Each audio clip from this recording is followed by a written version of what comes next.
Hey guys, so I just wanted to talk business. My dad, James Pilkington, former Chief Executive Officer and President of Family Home Law Services. When I say former, I'm talking about in absolute, because I don't want to keep reposting this over and over again. My father's like Steve Jobs on paper. He's an incredible man and left a legacy through entrepreneurship. I'm in a reality where I want, like in my last or several videos, I'm talking about the difference between the business decisions being made through like real estate and then owning real property or real estate, or you're earning a degree to be able to work to start your own practice or business. Like if you want an LLC or start an Inc., you have a license, reality, right, to continue to serve your community or your country. So I'm in a reality where I'm ahead, and I like being ahead in this, and I decided to do the hardest thing I possibly could do at 18, which was to be an engineer. So, and that being said, Isaiah is doing similar things to Tony Stark. So I'm going to talk about, try to see if I can orient. I'm going to try to talk about what I would be saying versus what other businessmen would be saying. My dad would be saying PhD. Isaiah would be saying property. Isaiah would be saying patent, property, publishing, and copyright. And he'd be saying launching something or founding something new. And I'm going to affirm that this is going to be a division and a church-like process of spreading through space and time. So you have something as simple as IP Productions, which was the attempt to be a producer on social media. So on social media, you have the ability to release your own production, and it can spread through space and time. So I had a SoundCloud page, and I was basically trying to spread through a studio. I bought studio software, and I had an idea, and I started dropping production, unique production, on SoundCloud to spread. This is my production. These are affirmations going out into the universe. So this is like production, like spirits, the heat.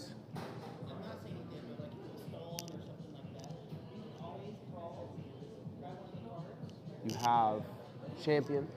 Yeah, it should be on the back of the gift card at 1-800 number. Ask them what they can do. Stumped, which I have to go back and clarify why that exists. There shouldn't be any problem with that.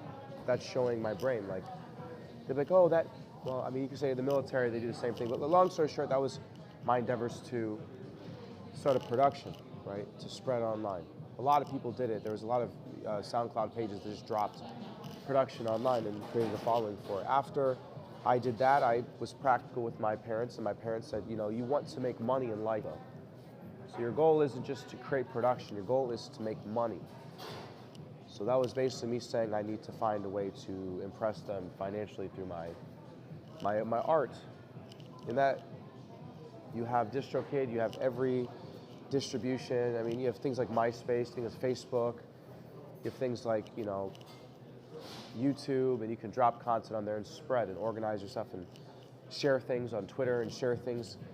So after I decided to become serious about music and start a music business endeavor, which was the first step of being an entertainment business or company, basically entertainment company says you want to make money. I said, well, I need to own things, right? It's all about ownership. It's about owning a sound, which is very important, and then owning a product.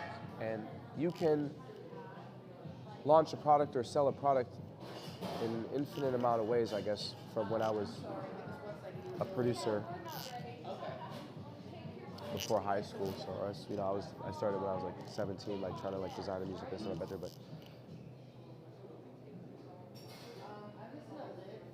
you can sell a digital product in numerous ways. You can sell project ringtones, albums, EPs, LP, a single.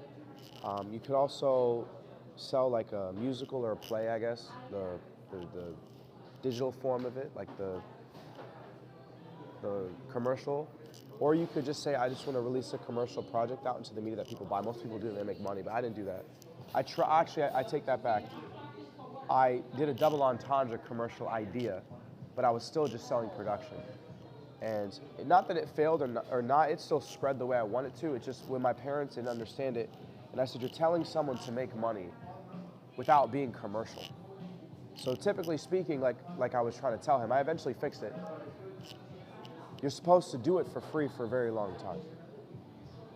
So why would you even be, even most, I was like, why are you demanding money right away when this is like a 5 year before you see anything processed?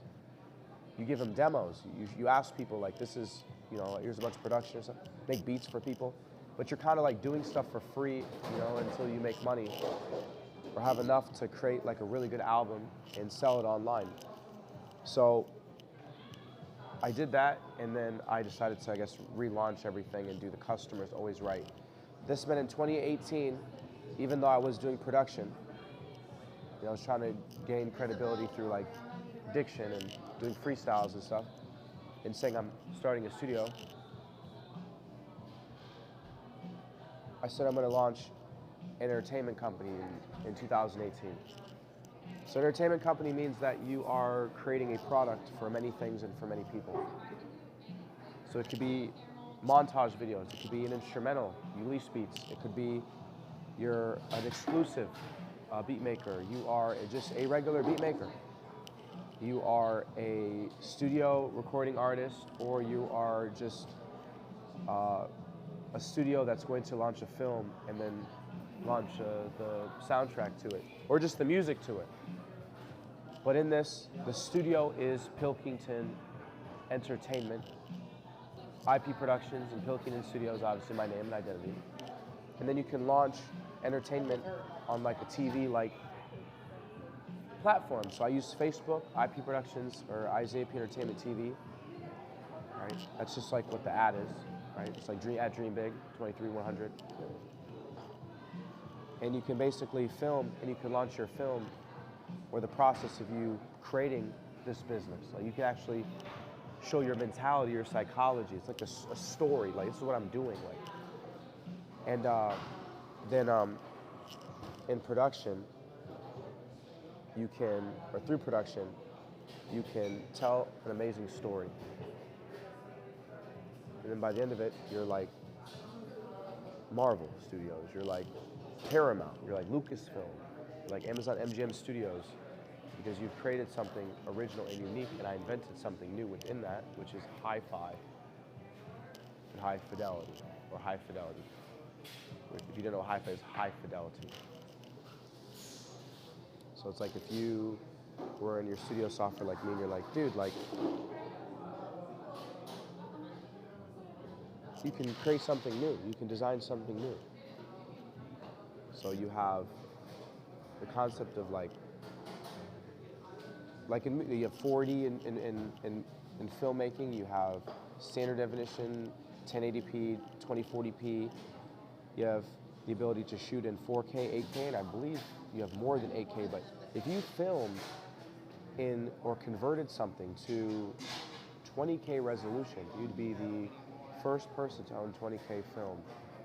And if you shot it in a way that was like IMAX, you'd be the inventor of 20K resolution.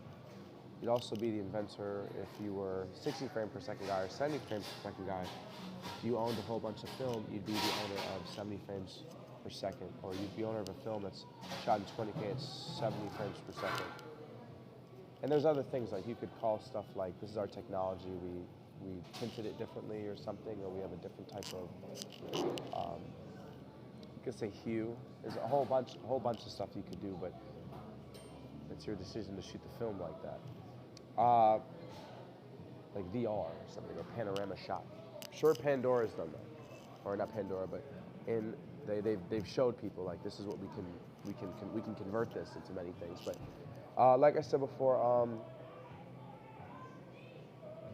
you have the ability to sell entertainment from a headquarters and also run other ideas or brands from your studio. So an example would be in Pilkington Studios, right? Like a building, right? You sell entertainment, you organize a TV production, movie production, music, or games. You may have other ideas that you spin off, like concepts like I have 2 ideas. They're not finite like this, but they're going to help. They're going to help music, but it's through advertisement. So you run ad campaigns through a website, and there's 2 ideas that I have, like imright.com and giraffe.com. I don't have to tell you how I'm going to spell those, but giraffe.com and imright.com. These are 2 brands, like the seed of faith, like, or not seed of faith, but the mustard seed. So it's like, what are you doing on imright and giraffe.com? Well, it starts off with the logo, and then it starts off with you sell something. So this is a store. You start off with a T-shirt, and then you run ads on it. Very simple. And then you take orders, right? I know it's really, but it's art, right? You show the digital form of what you're selling, and then you just make orders and you sell them, and then it gets bigger and bigger and bigger, bigger and bigger and bigger on both of these ideas. So that's basically what I'm doing. So my dad will be worried about like doing a whole bunch of LLCs. Me, it's just taking orders and running a website. So I have a website on my Instagram or social media account. These 2 other ideas and 2 other brands or arts, like just think of like Supreme, but 2 artistic, like I own art, right? Publishing, right? You print your art. So I get orders of this thing, and then I print these out, and I make a profit on them. And then the website gets bigger and bigger and bigger. But it'll just be like simplified version, just like the new one. It'll be like taking orders, right, for this idea, imright.com. You ask them what do you want. And then you could also post stuff on there too, and run ads on there too. But the simplicity of starting a business from the ground up and making adjustments off of your artwork. Peace out, you want. Just taking orders. It's like when you go to the closest mall or go to your mall or Edison Mall, wherever you go to mall, wherever there's a mall in your area, and they print out hats, lids.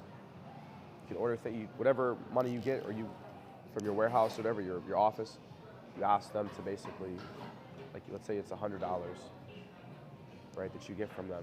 We're gonna make these, right? Let's say that it's 100 people, give you $5, it's $500. You're able to buy 3,000 things or items. Let's say 1,500 lids on eBay or Amazon, and you buy 500 T-shirts, right, or something. You make those orders, you make a profit like that, and it's legal because your property and you bought it with your money. Now it's obviously I'm saying like the beginning stage of doing 100%, that's what it's gonna look like. You're obviously gonna have permission, but that is your ability to put your artwork on something and hit it someone. And there are companies that allow you to do that, like using their stuff to print. It's not illegal. I'm not doing anything fishy, and they're good. It's good material. It's good material. It's good material. Right? So you go on eBay and all this stuff, you just buy a whole bunch of stuff in bulk, and then, right? Peace out. That's what I'm doing, in case people are wondering, moving forward. And that's going to help us look professional to a stranger. Peace out.